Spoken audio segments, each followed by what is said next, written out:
தொகுத்து வழங்கும் போது கிட்டத்தட்ட எந்த அணியின் தன் அணியை உயர்த்தியோடு இல்லாமல் அடுத்தவர்களோடு அவை ஒரு ஒப்புமை செய்து ஆகையால் வாலி உயர்ந்தவர் என்று காட்டியிருக்கிறார்.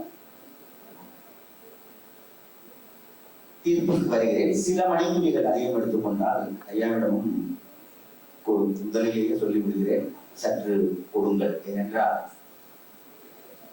தமிழ் பேசுவதே அரிதாகிவிட்டது. அந்த தமிழை கம்மனோடு பேசுவது என்பதற்கு நிறைய களங்களும் இல்லை. ஆகையால் 3 அணியினரும் அவங்க சிறப்ப சொன்னாங்க. வாலி வலிமை பொருந்தியவன் சரி, சிறியன சிந்தியாதான் சரி, ராமனையே கேள்வி கேட்டவன் சரி, ராமனை கண்டித்த ஒருவரும் உண்டு. ஜடாயு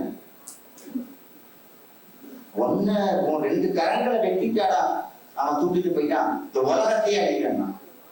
ஜடாயு மட்டும்தான் சொன்னார். அவங்க அப்பா அதனாலதான் தகப்பனாக நினைத்தான். அவர் என்ன பண்ணார், ராமனையே கேள்வி கேட்ட கதாபாத்திரம் இன்னொன்று உண்டு. செய்திக்காக இது, இதற்கும் பட்டிமன்றத்துக்கும் சம்பந்தம் இல்லை. எதுக்கு கானகத்துக்கு வந்த தவம் இருக்க உங்க கையில் இருக்கிறார் இல்லு சரி, வெளி வச்சிருந்த நீ இல்லாத வெளியில போயிட்டு அவரை காப்பாத்தாம இருந்து என்ன தப்பு பண்ணதெல்லாம் நீ உலகத்தை குறை சொல்றியா? இப்படி அம்மன் காதலித்து ஒரு கதாபாத்திரத்தை படைத்து அதனால் ஒரு காப்பியத்தை நடத்தி அதன் மூலம் மாணவர்களுக்கு செய்திகளை கொடுக்கிறார்.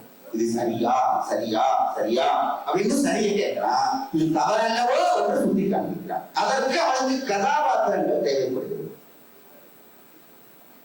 வாலியினுடைய வீரத்தை பற்றி சொல்றோம். கால் செல்லாத அவன் முன்னம் கல்லறை வேல் செல்லாது ஐயா சொன்னாங்க. வாலி தியாகம் பண்ணியிருக்கானா? பண்ணிருக்கான். அவர் சொன்னார் இல்லையா, இலக்குவன் இந்த பித்தாய இலக்கணை அண்ணனையே காட்டி கொடுக்கிறவன போய் நம்ம பக்கத்துல வச்சுட்டேங்கடா, நாளைக்கு நம்ம ஜெயிப்போமா போர்ல, நம்பலாமா வேண்டாமா? இதற்கு முன் வாலி 2 வரங்களை கேட்கிறான் ராமனிடம். அவன் ஒரு வலிமை வாய்ந்தவன் மட்டுமல்ல, வாலி 2 வரம் கேட்கிறான். சார், அந்த காட்சியெல்லாம் படிச்சோம்னா நெகிழ்ச்சி மட்டும்தாங்க மனதில் இருக்கும். முதல் கேட்கிறான், முதல் வரம் அவன் கேட்கிறான். என்ன கேட்கிறான்? டேய், என் தம்பிக்கு நான் பொழிப்பான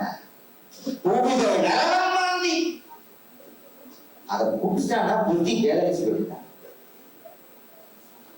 வேதலிச்சு போய் வேதலிச்சு போனான்னா தீயவை செய்வான். அந்த தீமை செய்யறப்ப என் மேல ஏறிய பகை அந்த அம்பு குட்டியா அவன் மேல ஏறினார். வாங்க, ஒரு குரங்கு எவனோடு போரிட்டானோ அவனுக்காக வாலி மன்றாடுகிறான். ராமனிடத்தில் அந்த வரத்தை கேட்கிறான். இன்னொன்று இறப்பது உண்பான். அடுத்த வரம் கேட்கிறான். எம்பியை உண்டினார்கள், இலக்குவன் கூடியது. எம்பியை உண்டினார்கள். உன் நம்பி எல்லாம் நல்ல வேண்டாம், உன் கூடவே இருக்கானுங்க. தன்னை கொள்வித்தான் என்று இகழ்வரே தடுப்பி தற்கோள். உன் தம்பிகள்லாம் நல்லவன்டா, அதனால அவங்க என்னைக்காவது ஒரு நாள் 1000 இருந்தாலும் அண்ணனை காட்டி கொடுத்த பையன் அப்படின்னு சொல்லிட்டான்னா அந்த சொல்ல அம்ப கூட என் தம்பிக்கு வலிக்கிறாங்க. தம்பி சாகக்கூடாது, சொல்லப்பா அவனுக்கு வலிக்க கூடாது. 2 வரம் கேட்கிறா. தனக்குன்னு வேற எதையும் கேட்டுக்கல. இன்னும் சொல்ல போனால் அன்றைக்கு வாலி அரசன் அவன் படை அனுப்பியதுதான் வானர படையும். ஏனென்றால் சுக்ரீவன் என்று அரசனாக இல்லை என்பதையும் நாம் கருத்தில் மிக கவனமாக கொள்ள வேண்டும். அப்படியானால் சேனை ராமனுக்கு யாரிடமிருந்து கிடைத்திருக்கும்? ஏன்னா அவன் சாகப்புறத்தையே சொல்லிட்டான், எனக்கு உதவி செய்யும். இது ரொம்ப நுட்பமா கவனிக்க வேண்டிய விஷயம் என்னன்னா, வாலிகிட்டே போய் உதவி கேட்டுக்கலாமே, வாலியிடமே போய் உதவி வேண்டி இருக்கலாமே. ஏன்னா வாலிதான ராமனை வேண்டாம். ஆனா இருவரும் நட்பு பூணுகிறார்கள். இப்படி வென்றாங்க. வால்ல கட்டிட்டு அங்கதன் தூளியில் படுத்துக் கொண்டிருக்கும் போது இதாண்டா 10 தலை பூச்சி, இதாண்டா 10 தலை பூச்சி. வாலி தியாகம் செய்திருக்கிறார்.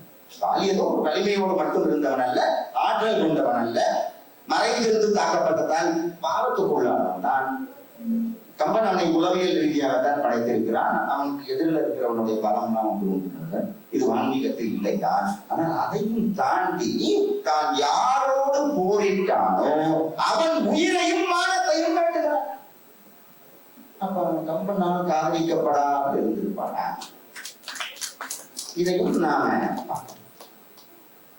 சரி, அப்ப கம்பன் வாலியை மட்டும் காதலிச்சிருப்பானா? அருமையான ஒரு வில்லன் இல்லாம ஹீரோ எப்படி உருவாங்க? ராவணனை தடுத்து விட்டால் ராமாயணம் ஏது? ராவணனை எடுத்துட்டோம்னா ராமாயணத்தை என்ன சொன்னீங்க? எப்படி அழிந்தீர்கள்? அவதார நோக்கமே. ஆனால் பொறுமை என்ன தெரியுமா?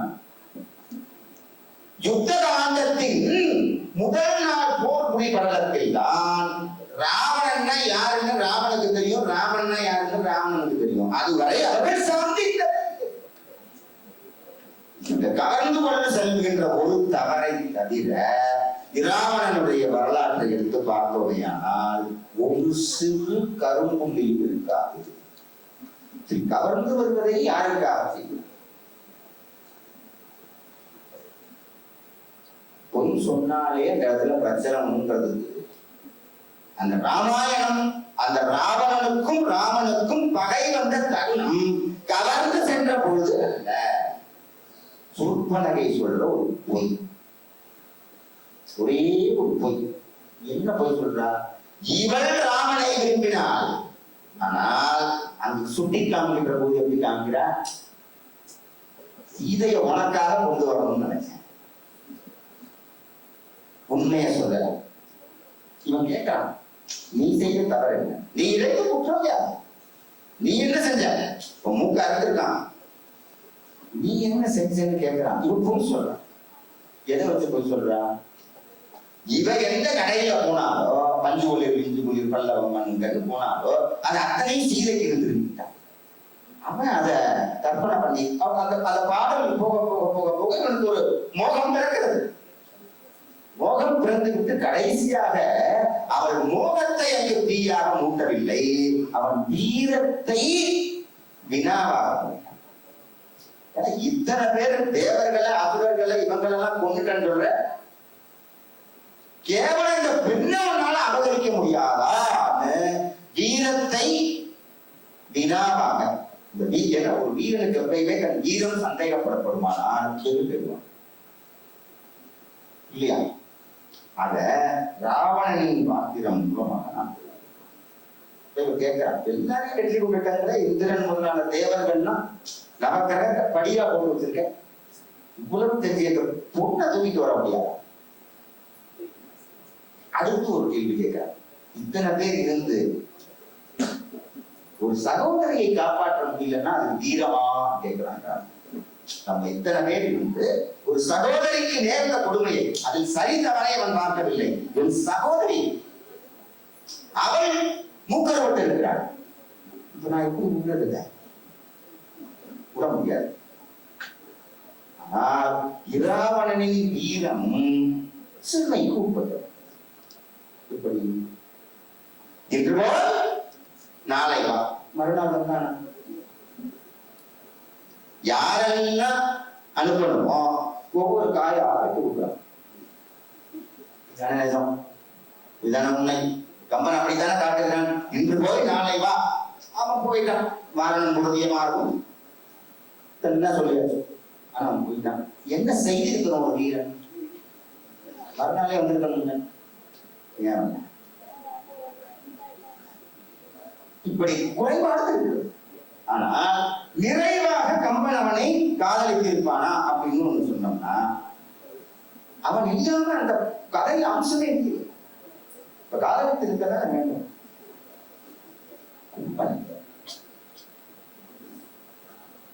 என்ன ஒரு பாத்திரம், என்ன ஒரு படைப்பு, எப்படிப்பட்ட படைப்பு. கும்பன் உறங்குகிறான், நிறைய உண்பான். அவன் பெண்மணியிடம் ஒரு வரம் கேட்கிறான். வரம் கேட்கும் நேரையில் தலைவர்களே அவன் வாயில் நிரந்தரத்துவம் கேட்பதை நித்திரத்துவமாக கேட்டுவிட்டான். பின்னர் பாவம் மன்னிப்பு கேட்டு 6 மாசம் தூங்குற 6 மாசம் முடிச்சிட்டாங்க. 6 மாசம் தூங்கினவனுக்கு அந்த 6 மாசம் பசியை குறைக்கணும், அதனால அவன் தூங்கினான். இது அவனுக்கு கிடைத்த சாபம். இப்ப சாபம் பாதிக்கு இருந்ததா இருந்தது, ரிஷிமுக பர்வதத்துக்கு வர முடியாது. அப்ப சாபம் எங்கேயும் இருக்கு. ராவணனுக்கு சாபம் இருக்கா? கடைசி வரைக்கும் தொட முடியல, நெருப்பு இல்லையா? இதெல்லாம் சமதளத்தில் இருக்கு. கும்பன் அடுத்து என்ன இருக்கிறான்? அவனுக்கு இவ்வளவு சிரமங்கள் இருந்தால் முதல் மந்திர கும்பனை கம்பன் எப்படி வர்ணிக்கிறான்னு தெரிஞ்சுக்கோங்க. கும்பன் சம்மனை விட்டு உட்கார்ந்திருந்தால் ராவணன் நின்றால் அந்த உயரம். கும்பகர்ணன் சம்மனை விட்டு உட்கார்ந்திருந்தால் ராவணன் நின்றால் அண்ணன் தாங்க. அதை உடவன் மாமிசம் மலை ஒரு தோல்ல இருந்து இன்னொரு தோலை பார்க்கறதுக்கு டைம் இன்னும் நேரமாகலாம். இப்படி வர்ணிக்கிறான் கும்பன். பார்த்து பார்த்து சரி. முதல் மந்திராலோசனை படம் போர் இன்னும் துவங்கல. வானர சேனை வந்துடுச்சு. சேதுமந்திரம் படம் தான் முடிஞ்சாச்சு, வந்தாச்சு. இவன் இங்க மந்திராலோசனையில இருக்கான். மந்திராலோசனை கூட்டத்தில் ராவணன் செய்த ஒரு தவறு என்ன தெரியுமா? அந்த மந்திராலோசனை சபையில் இருந்த நல்லவெல்லாம் வெல்ல விடுறாங்க. தேவர்கள், முனிவர்கள், மற்றவர் வெளியில். ஏன்? அவன் இருந்தா என்ன சொல்லணுமோ அதை சொல்லுவோம். யார் இருக்கணும்னு சொன்னாங்க? அரக்கர் குல வீரர்கள் மட்டும் இருந்தாங்க. ராவணன் ஏற்கனவே ஒரு முடிவினை எடுத்திருக்கிறான். அந்த முடிவுக்கு சம்மதம் தெரிவிப்பவர்களை மட்டுமே சபையில் அமர செய்கிறான். ஆனால் அந்த சபையில் அமர்ந்தவர்களில் நிறைய பிசாசன் பிசாசன் ஒவ்வொருத்தரும் சொல்றது வேற. பெரிய பெரிய வீரர்களை வெற்றி கொண்டவன் இருவர் தான் மறுத்து பேசுகிறார்கள். ஒன்று கும்பன். கும்பன் பேசியதற்கு பின்னர்தான் நிமிடனுடைய கவிதைகள் வருது. அப்ப கும்பன் அதுல ஒரு படி முந்தி இருக்கிறான். என்ன கேட்கிறான்? பரதாரத்தை சொல்றது தாரத்தை தூக்கி வந்தது மட்டும் சொல்ல, ஆள் இல்லாம இருந்தப்ப தூக்கிட்டு வந்த அவன் இல்ல. நீ அங்க ராமன் இருந்து நீ போர் புரிந்து அவளை தூக்கி வந்திருந்தா இது ஏற்புடையது. ஆனா சொல்றான், பேசுவது மானம், இடை தேடுவது காலம், பூசுவது மாந்தரை நன்றடம். பேசுறதெல்லாம் மானமா பேசல, செய்யறதெல்லாம் நிறைய. கம்பனும் கம்பராமாயணமும் காலத்திற்கும் பொருந்தும். பேசுவது மானம், இடை தேடுவது காமம், கூசுவது மாந்தரை நன்று நமக்கு. இப்படி இருந்த சபையில் முதல் எதிர்ப்பினை பதிவு செய்தவன் கும்பன். வீடுனா சொல்றாங்க, கேட்கல. அப்படி பார்த்தால் பார்த்து பார்த்து செதுக்கி இருக்கும் ஒவ்வொரு கதாபாத்திரமும் கம்பனால் ரசிக்கப்பட்டதையே என்று சொல்லி முடிச்சிருக்கோம். ஆனா இவர் என்ன வேலை செய்திருக்கிறார்? பெரிதும் பெரிதும். இதனால் வந்த விளைவு என்ன? கம்பனை எப்படி நான் படிக்கிறேன். நன்றி உண்மை. ஆமா, அவருக்கு தெரியும். ஒரு வாரமா இதை பத்தி தான் பேசிக்கணும். பெரிதும் கம்பன் என்ன செய்கிறான்னு பாத்தீங்கன்னா, யார் யாரெல்லாம் உயர்த்தி எதை அல்லது யாரை உயர்த்தி சொல்ல வேண்டுமோ அதை அடுத்த வரையில் செய்வோம். ஏதாவது 2 அணியை விலக்கியாக வேண்டும். பெரிதும் எடுத்துக்கிறோம். ஐயா, பாலியினுடைய திறமைகளை பற்றி அந்த வரதா பத்தி நம்ம சொல்றோம். ஆனா அனுமனை கொண்டு கம்பன் ஒரு வேலை செய்யலாம். உணவு பரிமாறுறாங்க. இதெல்லாம் புகழ்பெற்ற வாணியினுடைய ஆற்றலை சொல்றான். என்ன ஓகே இல்லையாப்பா, மனைவிதான பரிமாறும் உண்மை என்று அவர் புரிய தாரமா அது மருந்தினையும் விரும்பினான், இருமையும் இழந்தினன்.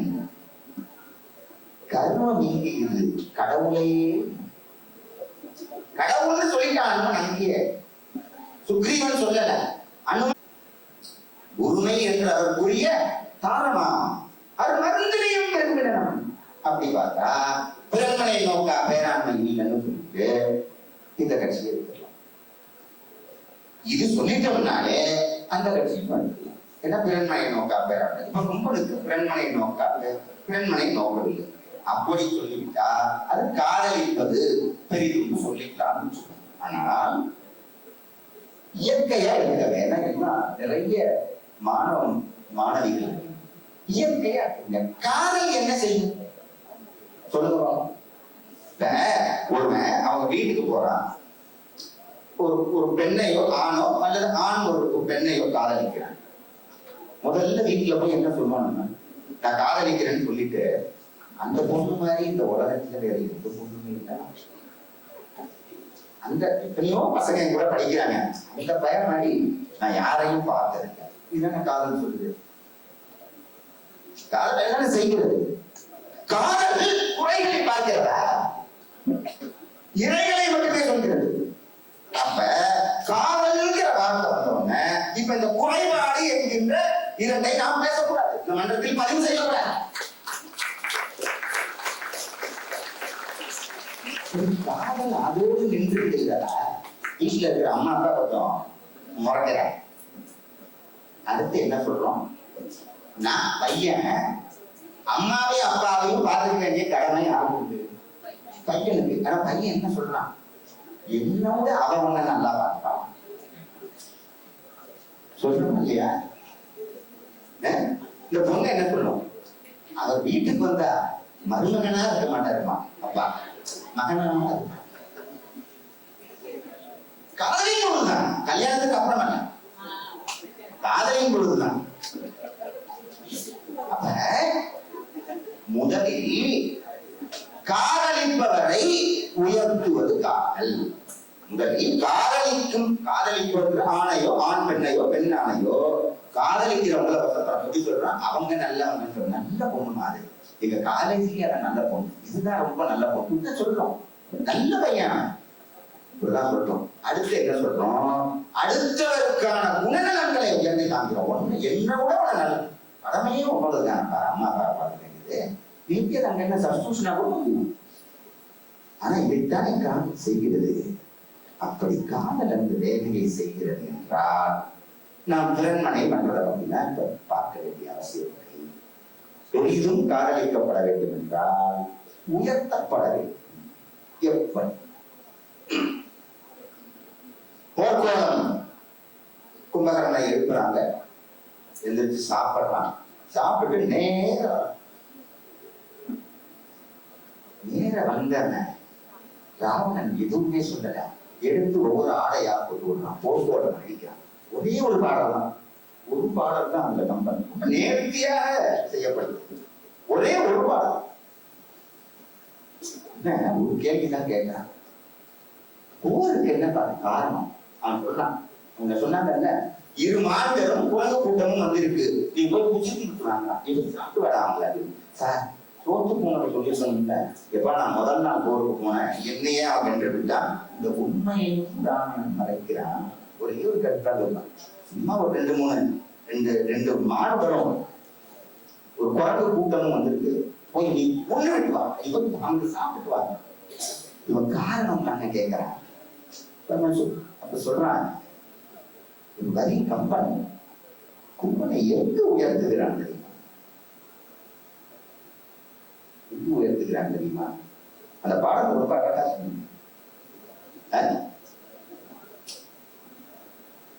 போர் அழகில் கற்புடை ஜானகி ஆனதோ வெஞ்சனம், அழகில் கற்புடை ஜானகி துயர். எங்கு தெரியுமா கம்பன் கும்பனை உயர்த்தி இருக்கிறான்? அறிவார்ந்தவர்களே, எங்கு தெரியுமா கம்பன் கும்பனை உயர்த்தி பிடித்திருக்கிறான். காப்பிய நாயகன் இராமன் கூட பிராட்டியாரின் கற்பை சண்டையிட்டான். ஒரு நாளும், ஒரு கணமும், ஒரு நிமிடமும், ஒரு மணித்துளி, ஒரு நொடி கூட தன் கண்ணால் காணாத ஒரு சீதையை ஆனதோ ஜனம் அழகில் கற்புடை ஜானகி. அந்த கற்புடை கும்பன் வாயால சொல்ல வைக்கின்ற பொழுது கம்பன் இந்த கும்பன் என்கின்ற பாத்திரத்தை மிக பெரிதும் காதலித்து காப்பிய நாயகன் சந்தேகப்பட்ட இடத்தை விட அவர் கற்பை சந்தேகிக்காத ஒரு சொல்லினை சிறியன சிந்தியாதான் அப்படிப்பட்ட அடைமொழி சொற்களை விட அடுத்தவனுடைய கற்பை, அதுதான் காதல் சொன்ன. நம்ம என்ன சொல்றோம், என்னோட ஒன்ன நல்லா பார்த்துப்பாங்க. அந்த ஜானகியினுடைய கற்பினை பற்றி அவளை காணவே காணாத ஒரு கதாபாத்திரத்தின் மூலம் கம்பன் ஜானகியின் அந்த கதாநாயகின் கற்பினை, கணவனே சந்தேகப்பட்ட கற்பினை உயர்த்தி இருக்கிறார் என்றால் கம்பனால் பெரிதும் காதலிக்கப்பட்ட எதிர்மறை பாத்திரம் கும்பனே கும்பனே கும்பனே. அடுத்தடுத்து நீர்போல வாழ்வை நச்சு தர்மத்தோடு அவன் வாழ்ந்திருக்கிறான் என்பது சரி. கம்பனால் காதலிக்கப்பட்டதற்கு இன்னொரு உதாரணம் கூறுகிறேன். தன் குலம் அழியக்கூடாது என்று நினைத்து இந்திரஜித்தினை தடுத்தான். இருப்பினும் அவன் மாண்டான். ஆனால் திடீரெனுடைய சரணாகதியை கும்பன் ஏற்றுக்கொள்கிறான், மறுக்கவில்லை. எப்படி ஏற்றுக்கொள்கிறான்?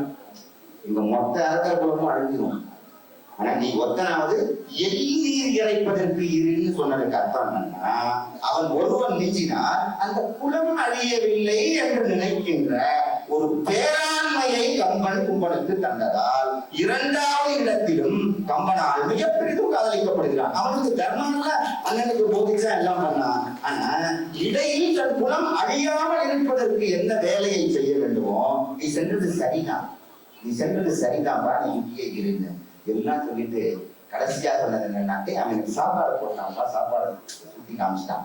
ஆனா இந்த உடம்பை நான் கொடுத்துடணும், எனக்கு ஆவி பறக்க உணவு கொடுத்தவன் என் ஆவியிலே கொடுத்து விடுகிறேன் சொல்லிதான் சொல்றான். இது போல வாழ்வை நோக்கி தம்பியர் இருக்கும் போது தமையன் மாண்டு மண்ணீர் கிடப்பதா அப்படின்லாம் எல்லாம் கேட்டு தியாகத்துக்கும் உள்ளாகிறான். ஒரு கதாபாத்திரத்தின் தன்மையை உயர்த்தக்கூடிய அளவுக்கு கம்பன் வைக்கிறான். அவனுடைய கதாபாத்திரத்தை உயர்த்துகிறான். அந்த கதாபாத்திரத்தினுடைய தியாகத்தையும் காட்டுகிறான். இவை அனைத்துக்கும் மேலாக தான் கண்ணால் காணாத ஒரு பெண்ணின் கற்பினை, அந்த கற்பின் மாண்பினை காத்த கும்பனே கம்பனால் பெரிதும் காதலிக்கப்பட்டான் என்று கூறி இந்த நிகழ்ச்சியை நிறைவு செய்கிறேன். நன்றி, வணக்கம். இந்த அருமையாக செய்துள்ள இந்த ஏற்பாடு செய்திருந்த தமிழ்துறைக்கு என்னுடைய நன்றி, பாராட்டுக்கள், வாழ்த்து. திரும்பவும் என்னுடைய நன்றியை சொல்லிக்கொண்டு என் சிரசினை உங்கள் திருப்பாத கமலங்களில் இருந்து எடுத்துக்கொள்கிறேன். நன்றி.